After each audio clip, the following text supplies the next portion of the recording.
with you here tonight for part 3 of Journey Through the Holy Land. Somebody said to me as I was coming in, is this going to be the grand finale tonight? And I don't know how grand it's going to be, but we are going to wind it up tonight. So hopefully this will be something interesting and worthwhile to you. We're going to be looking tonight at southern Israel, the southern part of Israel. And also we're going to move into Egypt and look at some places in Egypt that are mentioned in the Bible. They weren't actually part of Egypt in the Bible times, but they are today. So last Wednesday night, part 2 of our journey through the Holy Land, we spent the whole time on the city of Jerusalem, there on the map. And so tonight, as I said, we're gonna visit some other Bible locations in southern Israel, and then some places outside of Israel down into Egypt. So I want us to begin part 3 tonight in the same place that we studied and talked about and looked at in part 2, and that's right there in the city of Jerusalem. And I want to talk to you about a road that's mentioned by Jesus that connected Jerusalem with another city nearby. Some of you probably know which road I'm talking about right now. So, in part 2, I mentioned to you that Jerusalem is located on a high mountain ridge, 2,500 feet above sea level. So when the Gospels say to us and tell us that Jesus went up to Jerusalem, that's geographically correct. That's accurate. Just like the modern day highway there in the picture that you've already seen goes up to the city of Jerusalem. You're climbing in elevation. So from Jerusalem to the city of Jericho, there was an ancient road. That road was steep, rocky, and it connected the two cities of Jerusalem and Jericho.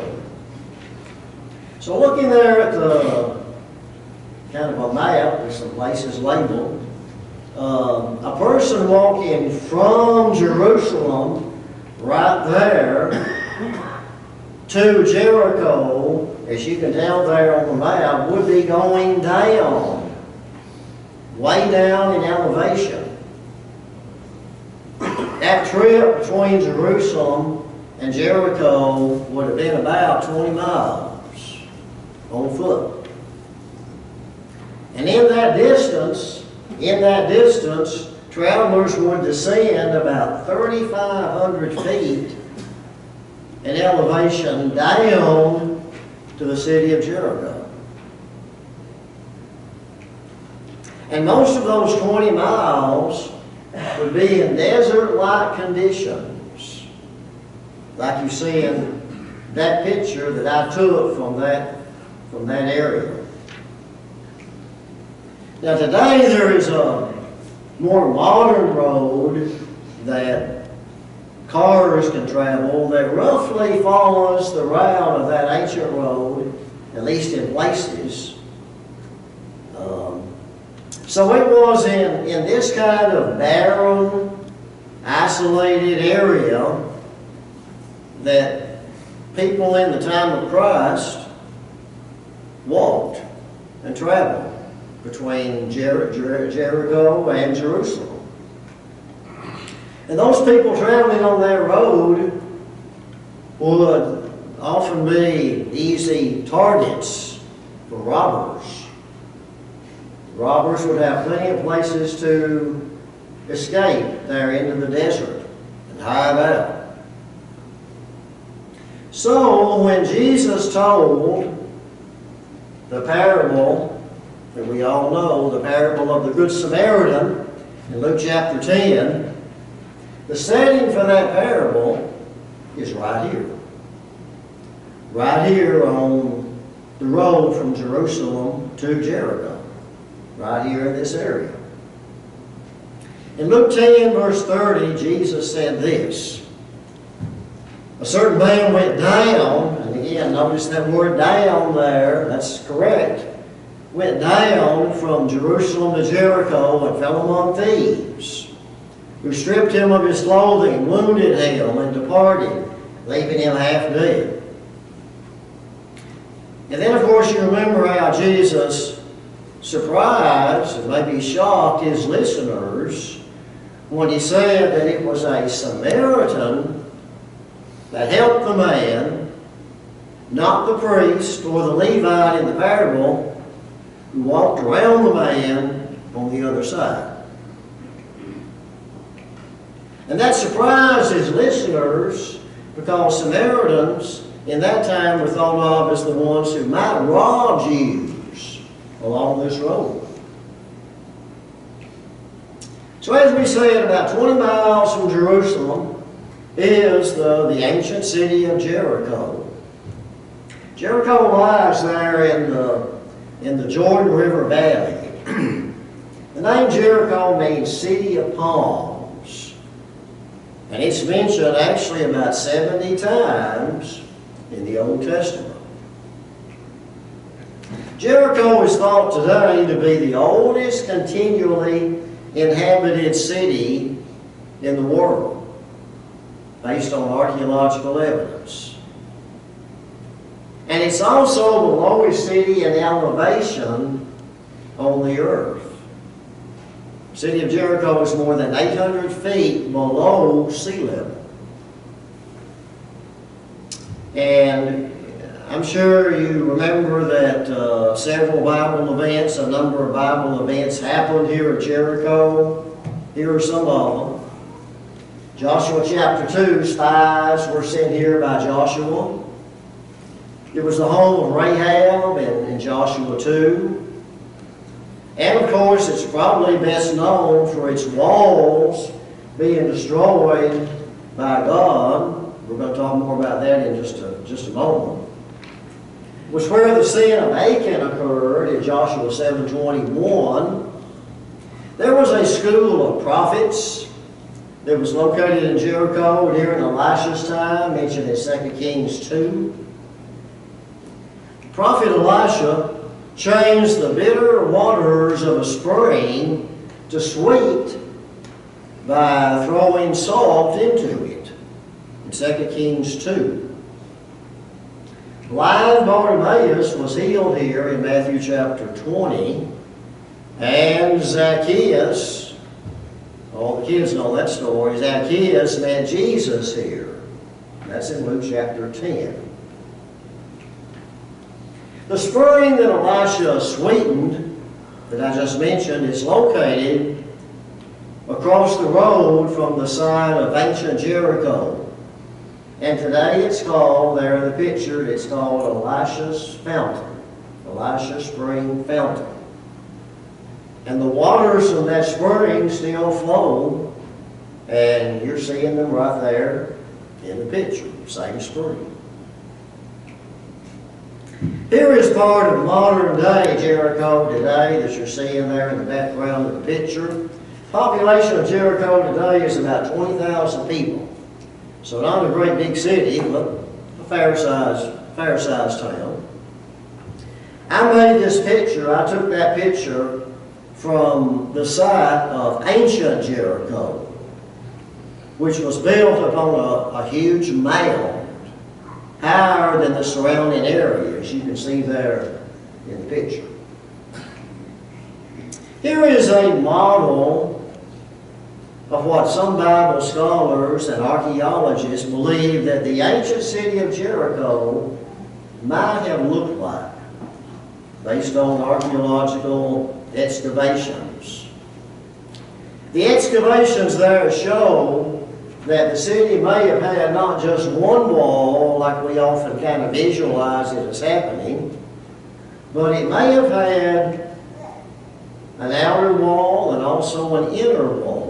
So really two walls around the city. And so the city was heavily fortified. And it would have been impossible for the Israelites on their own by themselves to penetrate those walls and take the city. So that may be what the Israelites were looking up at as they marched around the city walls.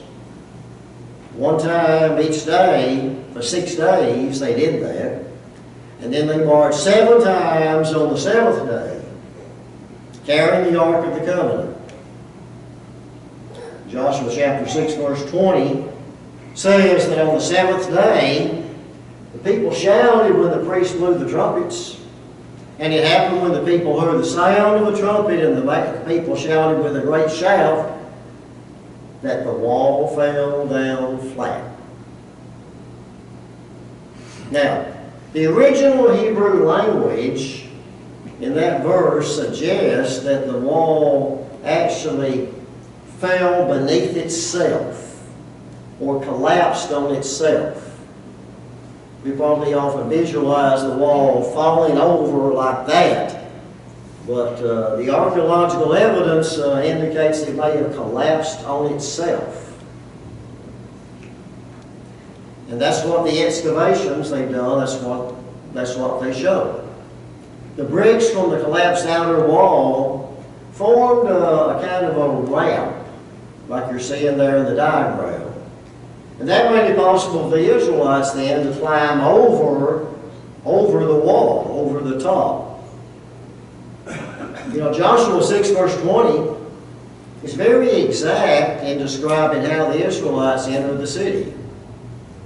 That verse says, then the people went up into the city, every man straight before him, and they took the city. So the Israelites had to go up. And that's exactly what the archaeological excavations there have shown. The way the walls collapsed made that possible.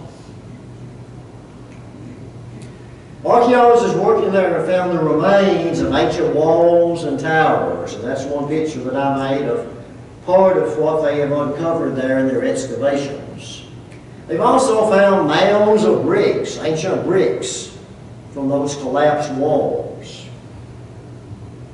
And when they dug down into the remains of the city, the ancient city of Jericho, they found that the walls and floors of the houses had been heavily burned by fire. And even stores of grain in large containers were burned to a crisp, burned up. Now here's what Joshua chapter 6 says. I think this is really interesting. It says, they utterly destroyed all that was in the city. They burned the city and all that was in it with fire. Only the silver and gold and the vessels of bronze and iron they put into the treasury of the house of the Lord. So Jericho became the first city captured by the Israelites when they entered the promised land of Canaan. All right, there is a great mountain that you're seeing there in the picture that rises up behind the mound of ancient Jericho. And there is a human tradition that says that this mountain is the site of 2 of the temptations of Jesus.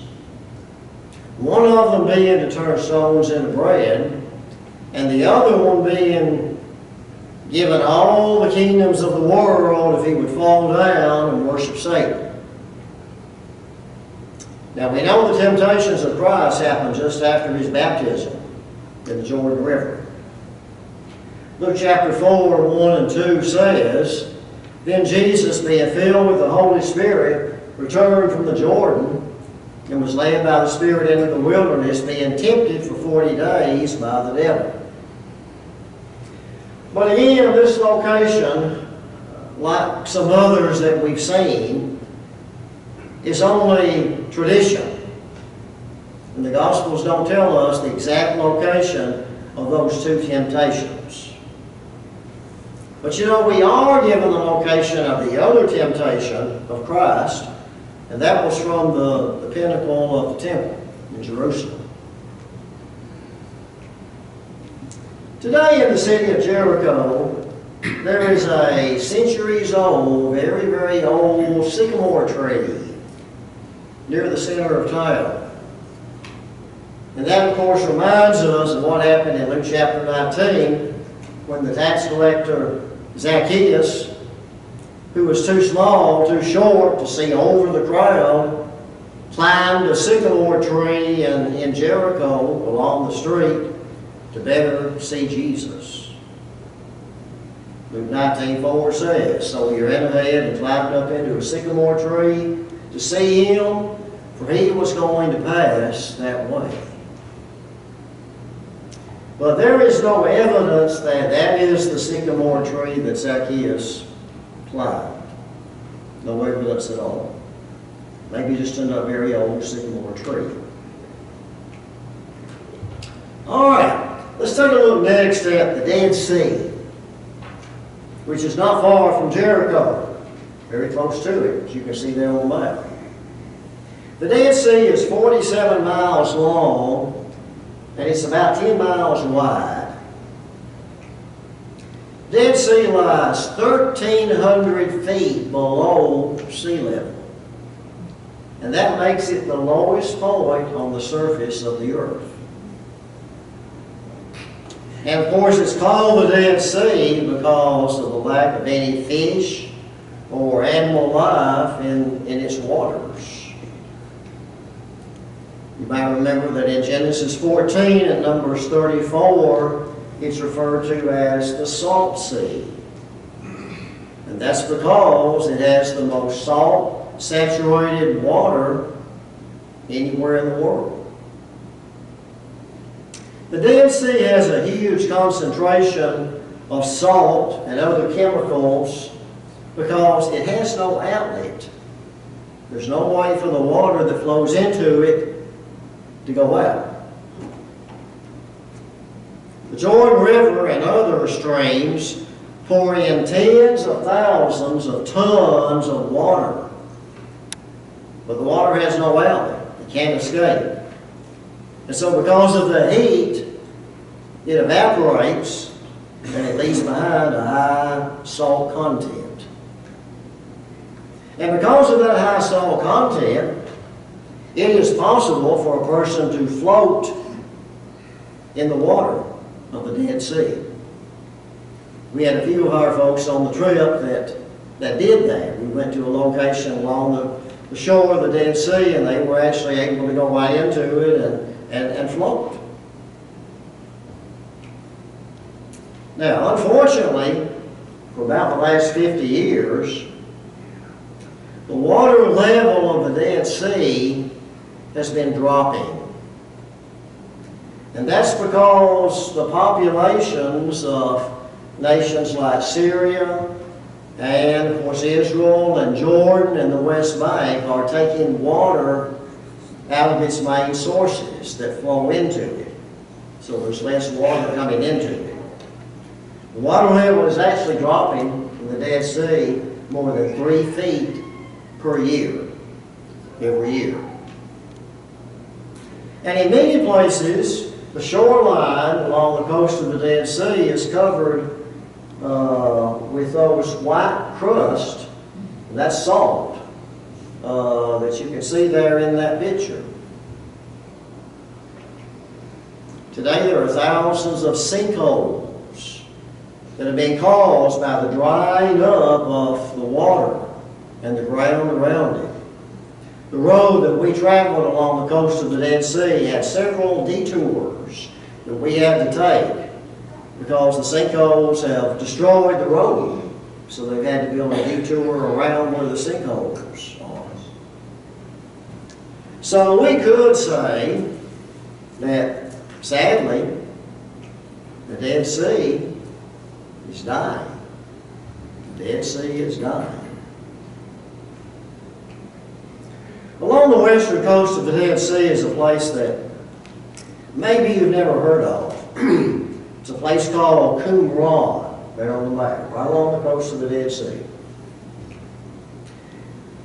And it's an important location, and here's why. In 1947, a shepherd was looking for a lost goat. And that shepherd discovered something very important here. He threw a rock into one of the caves there in that picture, looking for the goat, hoping to scare the goat out of the cave.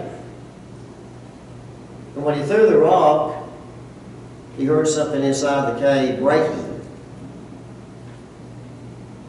So he got scared and he ran away.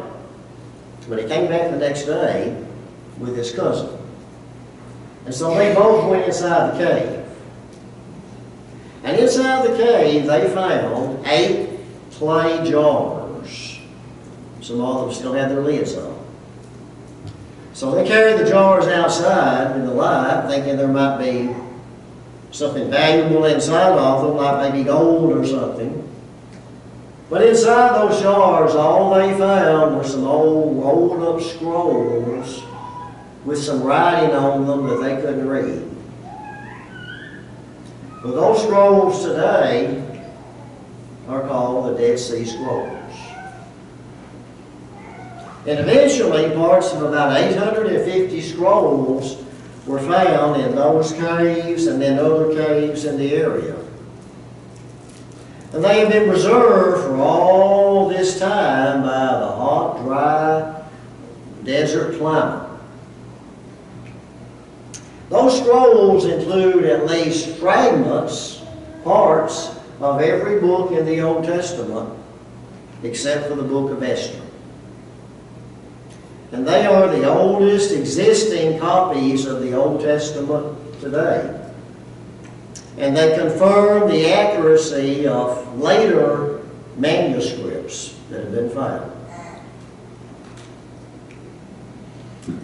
All right, farther down the western coast of the Dead Sea is another place that maybe you're not familiar with, and maybe you haven't heard of it, but it's mentioned in the Bible. It's mentioned actually more than once. And to me, this was one of the most interesting places that we visited on the whole trip. And that place is called En-Gedi. En-Gedi is a desert oasis. It has waterfalls and pools of water and 2 large streams. And today it's a nature reserve. It's a great place for hiking, picnics. They have picnic areas. And people drive all the way from Jerusalem here to hike and picnic and spend the day. Now, during Bible times, En-Gedi was an important source of fresh water. And that was important. And 2 Bible events happened here at En-Gedi. Here's the first one. David hid out here, he stayed here, while avoiding King Saul, who was trying to kill him. 1 Samuel 23:29 says, "Then David went up from there and dwelt in strongholds at En-Gedi."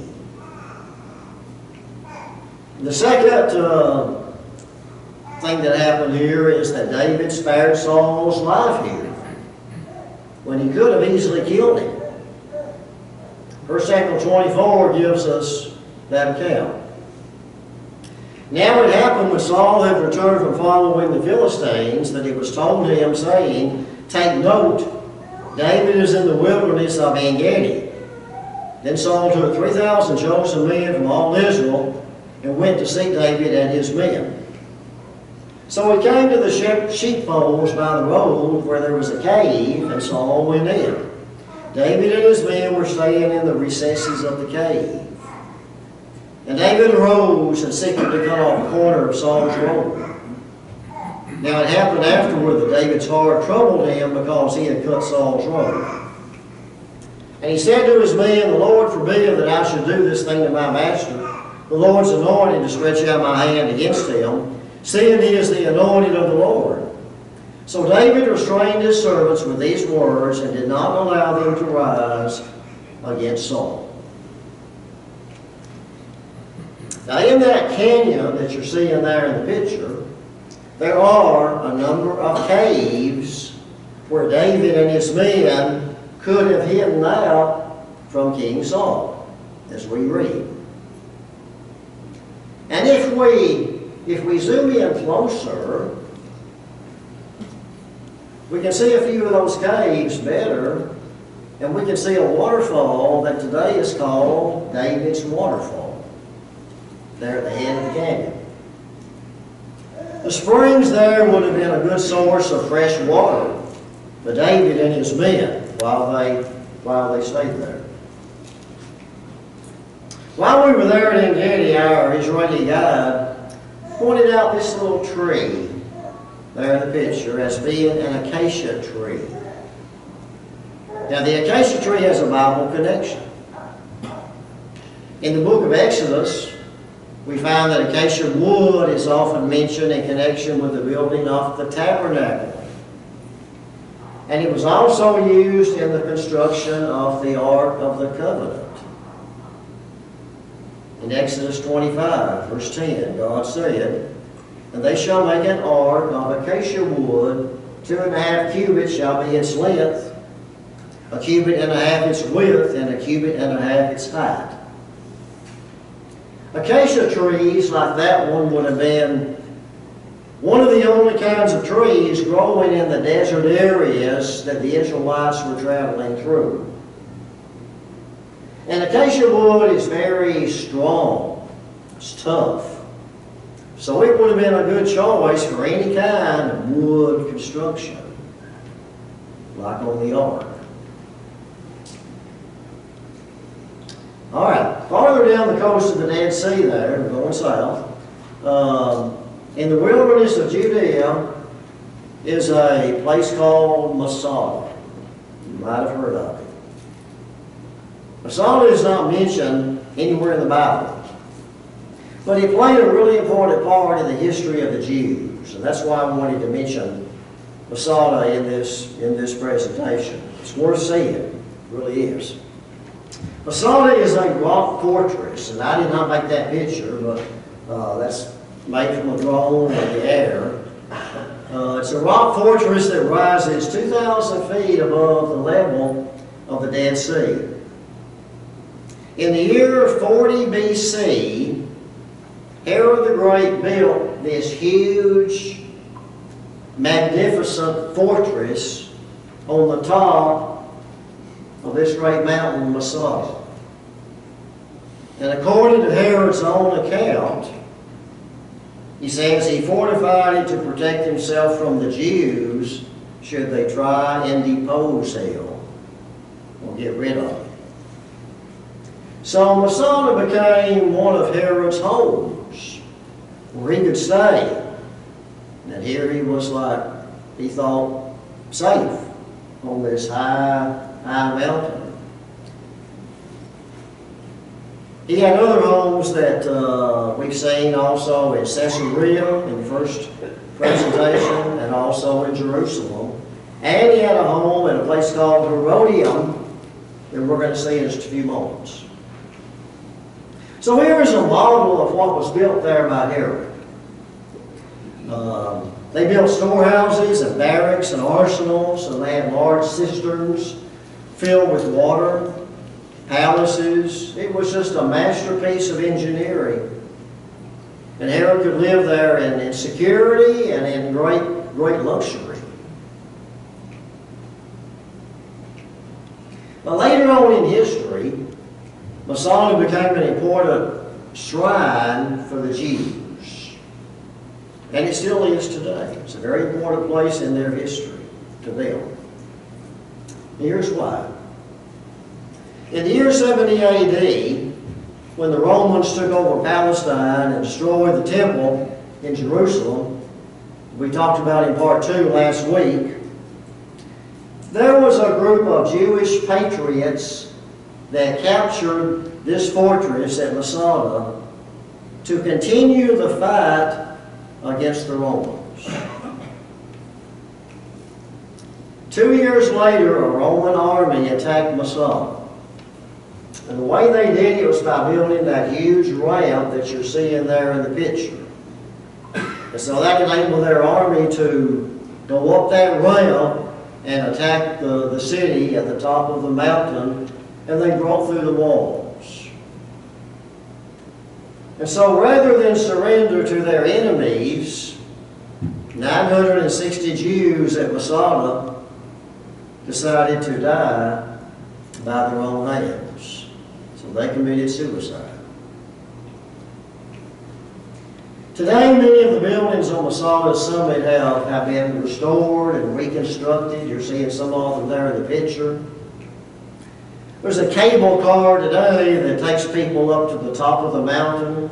That's a really great ride as far as seeing the area from that cable car. We rode that going up and down. Or there is a trail that people can hike and walk up to the top and then walk back down too. We had a few of our group that walked down on it, but I don't think anybody walked up on it. From the top of Masada, there is an amazing view of the surrounding area. And there's the Dead Sea, of course, there off in the distance. All right, about 10 miles south of Jerusalem is the city of Bethlehem. Bethlehem, along with Jericho, is located today in an area called the West Bank. You probably have heard of that. That's the yellowish area there on the map. All that yellowish area is part of the West Bank. And it's not part of the state of Israel. It's under control of what's called the Palestinian Authority. Now, the Palestinians and the Israelis have historically been enemies. They've had wars and conflicts between each other. And that actually, to some degree, is at the root of the trouble that's going on right there today. Especially down here in this area called the Gaza Strip. Today, between Jerusalem and Bethlehem, there's a long wall that you're seeing just a little part of there in the picture that looks like a prison wall. And that wall was built by the nation of Israel. And that wall runs along, right along the northern side, the northern edge of Bethlehem. All traffic going in and out of that area has to stop there at that checkpoint. And I don't know, today it may be closed, I'm not sure. But once you go through that checkpoint, you have entered the city of Bethlehem. Today the city of Bethlehem has a population of about 30,000 people. Fairly good sized city. So it's not the little town of Bethlehem that we hear in that song today. And you know, sadly, in the city where our Lord and Savior was born, 88% of the population of Bethlehem today is Muslim. And only 12% would be thought of as Christian. Now in the Bible, Bethlehem was the setting for the story of Ruth. It was the home of Boaz in Ruth chapter 2. It was the burial place of Rachel in Genesis 35 and 48. In 1 Samuel 17, David watched over his father's sheep here. David was anointed here by Samuel as king in 1 Samuel 16. And as we said, it was, of course, the birthplace of Jesus in Matthew 2 and also in Luke 2.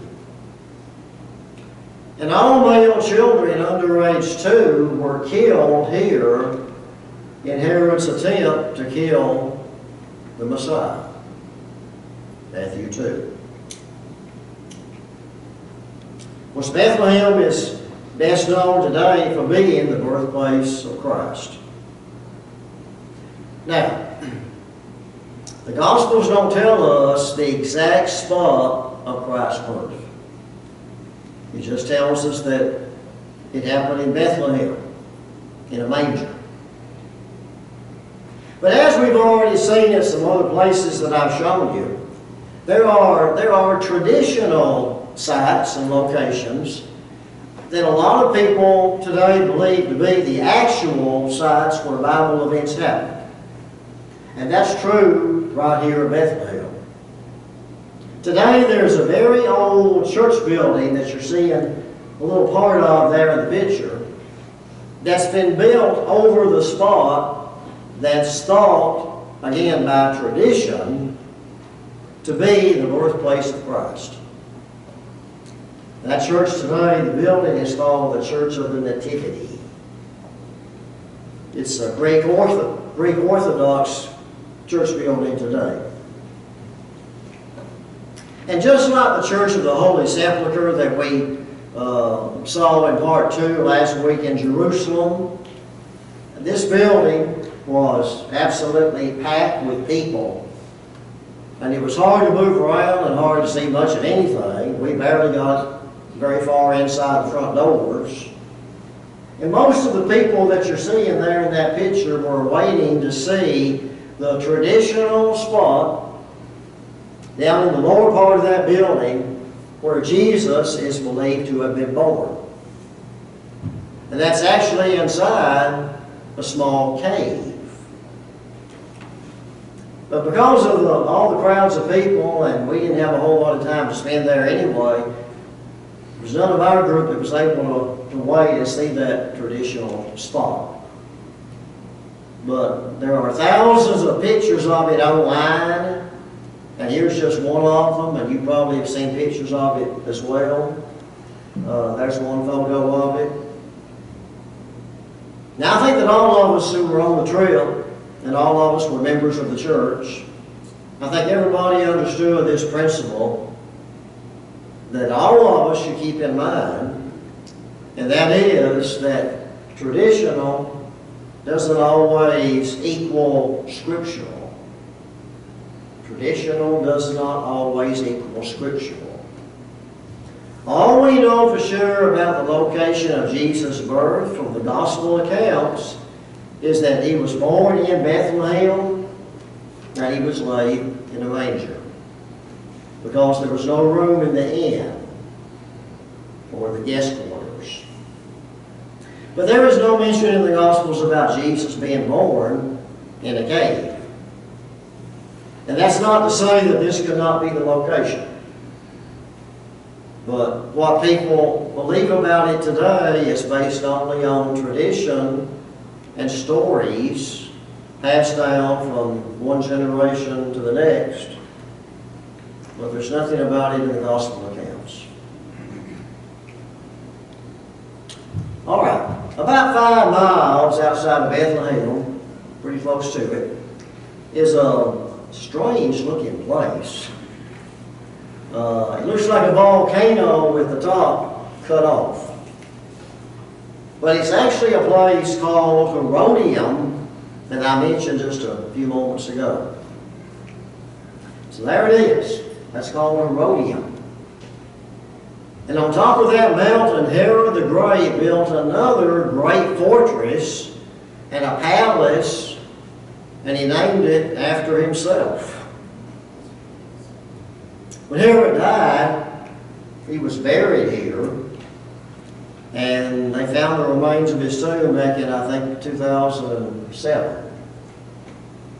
So from his palace there on top, which is not there today, Herod could see Jerusalem and Bethlehem off to the northwest. He could see Masada and the Dead Sea to the east. And by using mirrors, huge mirrors to reflect the sun, they told us that Herod could actually send messages between his homes in Jerusalem to the Herodium here and also to Masada. So that was a really smart communication idea for that time, using the sun to send messages. When we left Jerusalem to to travel south into Egypt, we traveled about 50 miles down to Beersheba. And that's right at the southern border of Israel still today.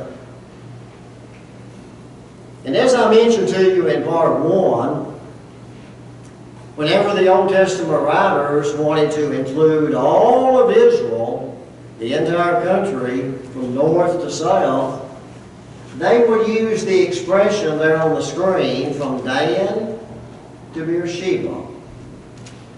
From Dan, which is the northernmost city, that's where we saw the gate of Dan in part 1, remember, down to Beersheba, the southernmost city. For example, 1 Samuel 3:20 says, "And all Israel from Dan to Beersheba recognized that Samuel was attested as a prophet of the Lord." So after we crossed the southern border of Israel, we crossed over into the country of Egypt. And so we entered some of the area where the Israelites spent 40 years wandering in the wilderness before they were able to enter the promised land of Canaan. In Numbers chapters 13 and 14 describe how, as the Israelites were approaching the promised land from the south through this area, it describes how 12 Israelite spies were sent ahead to spy out the land of Canaan, bring back information about it. And so what they found was a rich land filled with milk and honey. But it was also occupied by powerful Canaanite forces who were said to be giants.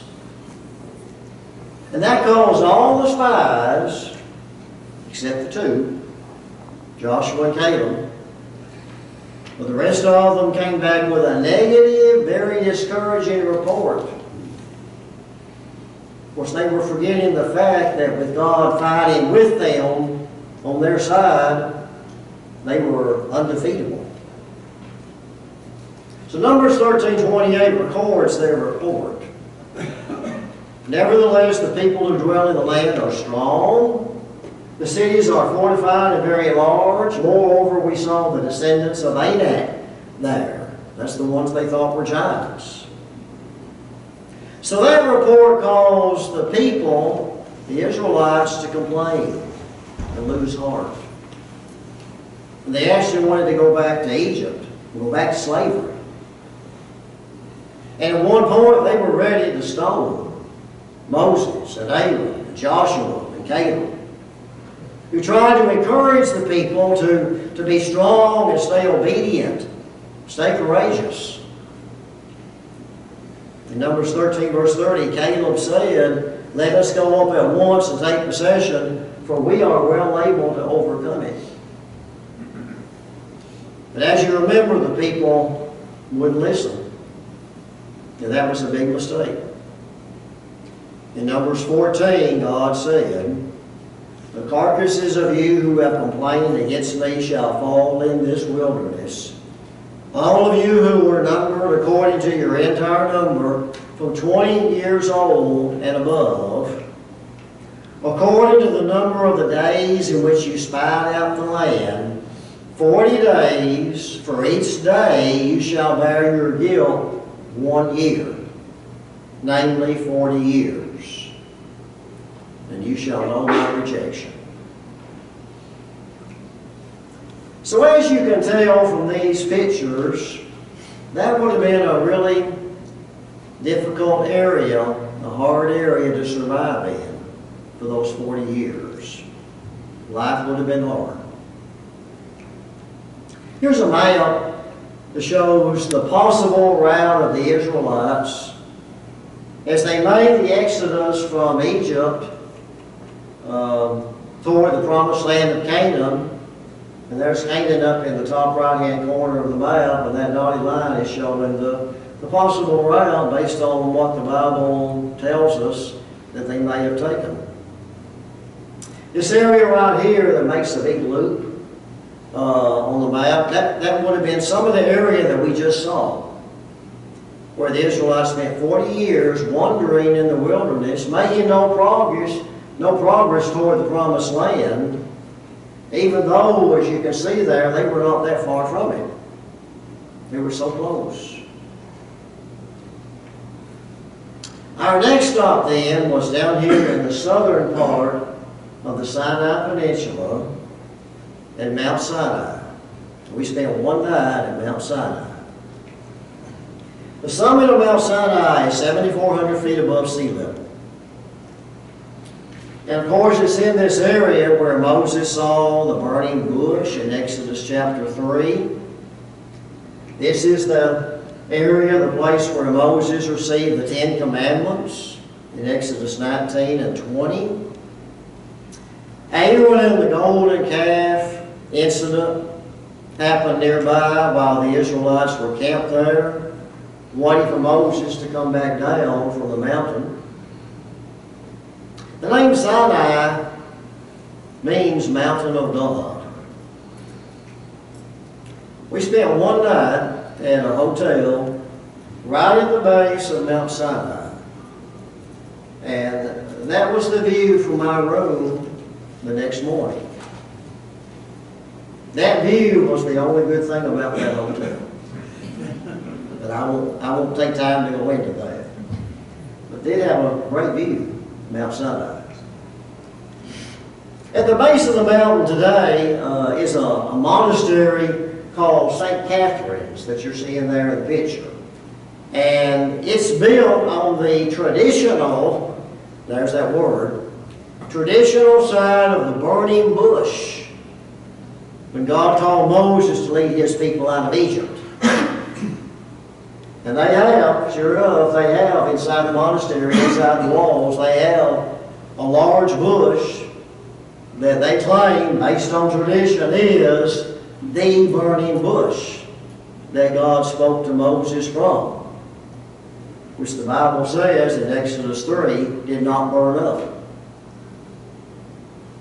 That bush is supposedly a rare kind that's native to this area, and it's said to have a long, long life. So if it is the real burning bush, it's definitely had a long life, for sure. But again, all of that is just based on tradition, stories. So after we left Mount Sinai the next day, the next Bible site, biblical site that we stopped at, was a place near the eastern shore of the Red Sea, right there, called Elim. E-L-I-M, Elim. Elim was one of the places where the Israelites camped after they crossed the Red Sea. Exodus 15:27 says, "Then they came to Elim, where there were 12 wells of water and 70 palm trees." So they camped there by the waters.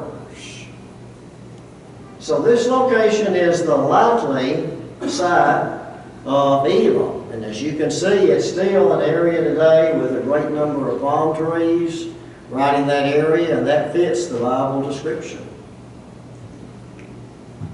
Traveling a little farther north along the coast of the Red Sea, we came to a place called Marah. Exodus chapter 15 tells us that after crossing the Red Sea, the Israelites traveled 3 days without water. They couldn't find any water. And verses 23 through 25 say, "Now when they came to Marah, they could not drink the waters of Marah, for they were bitter. Therefore the name of it was called Marah. And the people complained against Moses, saying, What shall we drink? So he cried out to the Lord, and the Lord showed him a tree. When he cast it into the waters were made sweet." So what you're seeing here in the picture is an ancient well that is believed to be the site of the waters of Marah, where God sweetened the bitter waters. Somewhere in that circled area there on the map is believed to be the likely location of where the Israelites made their miraculous crossing of the Red Sea. We don't know the exact location today of that camp, but Genesis 45 verse 10 mentions the name of it there highlighted in yellow. And in that verse, Joseph said to Jacob and his brothers, so that's another verse. Genesis 45 verse 10, I'm ahead of myself. Joseph said to Jacob and his brothers, here we go, you shall dwell in the land of Goshen, and you shall be near to me, you and your children, and your children's children, your flocks and your herds, and all that you have. So it would have been in this region, right in there, that's the area called Goshen. That's where the best of the land was in Egypt, that Joseph gave to his father Jacob and his brothers and their descendants. So that would have been the general area where the Israelites left the land of Egypt after the 10 plagues happened. All right, we're almost to the end. Our last stop on the trip was in Cairo, Egypt. And that's very close to the ancient pyramids. You know, actually there are over 100 pyramids today in the country of Egypt. And most of them were built as tombs for the pharaohs and other important people. The most famous pyramids are those three there that you're seeing in the picture. And those three are located near Giza, near the city of Cairo. And those are some of the largest structures ever built on the earth. And they were built with slave labor. The biggest of those pyramids there, let me get back up here. I skipped too quick. Let's just start right there. I skipped something on that last slide, but we'll jump to this one. People sometimes ask the question, did the Israelites build the pyramids while they were slaves in Egypt? That's a good question. There's nothing mentioned in the Old Testament about the pyramids or the Israelites helping to build them. The only Bible record of what the Israelites built as slaves is found in Exodus 1 verse 11. Therefore they sent taskmasters over them to afflict them with their burdens, and they built for Pharaoh's supply cities, Pithom and Ramses. So we know they helped to build those cities, but there's nothing about the Israelites building the pyramids. Historians say that the pyramids there at Giza date back to about 2500 BC. And they were almost certainly built by slaves, but probably not by the Israelites. The enslavement of the Israelites took place maybe 1,000 years later. So most likely the pyramids were already built, already there when the Israelites were taken and put into Egyptian bondage. Here's a close-up shot of the biggest of those pyramids called the Great Pyramid. That gives you some idea of its size. You really can't appreciate its size until you maybe compare the size of them with something like the people there in that circle. Compare the pyramid to the size of the people there at the bottom. The last thing we did on the trip before we left the next day was a boat ride on the Nile River in Cairo. Those are a few of the folks that were on our trip and that I was on the boat with. You know, the Nile River today is a large and very important river today, and as it was in history. And so we cruised up the river in a boat a pretty good distance, and then turned around and came back to the dock. And of course the Nile is mentioned or referenced several times in the Bible. A couple of mentions in Exodus would be these. Then Pharaoh commanded all his people Every son that is born to the Hebrews you shall cast into the Nile, but you shall let every daughter live. And this one in Exodus 7, Moses and Aaron, and I jumped too quick again. Here we go. Moses and Aaron did as the Lord commanded. In the sight of Pharaoh and in the sight of the servants, he lifted up the staff and struck the water in the Nile, and all the water in the Nile turned into blood. You may remember that account. So, that concludes part 3 of our journey through the Holy Land. I hope you've enjoyed the presentations on the last 3 Wednesday nights. I've really enjoyed being here with you. This is a great group of people. I can tell that from my time that I spent here. I hope that the pictures and the information that you've seen and heard has maybe given you some extra knowledge and appreciation of the places that we visited and their place in Bible history. And maybe when you see them mentioned in your study of the Bible or in Bible classes or whatever, maybe you can think about something that you saw and learn, and that will help you in your study. So we'll conclude right here, and I'll let Brother Johnny, if he will, to extend the invitation. Thank you for your attention.